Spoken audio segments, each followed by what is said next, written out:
Здравейте, хора! И днеска ще напиша точно 2 имена.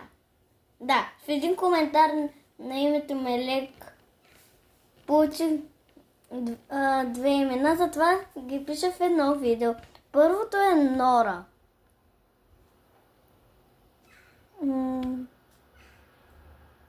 Който иска, той също да напише неговото си име или което си харесва. И аз ще го напиша. Дори да са няколко, пак ще ги напиша.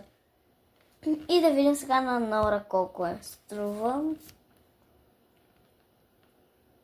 Ами това е този човек, който се казва така или харесва му името.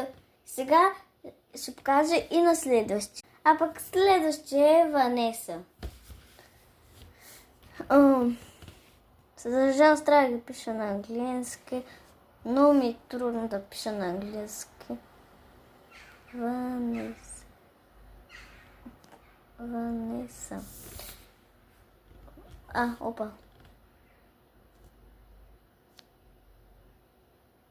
Ето Ванеса. Добре. Сега да видим колко струва. Ами, толкова струва този, който се казва така или му харесал и го е написал. Този, който е написал, той знае кой е. И където писах на Нора, също той знае кой е. И за това, чао хора!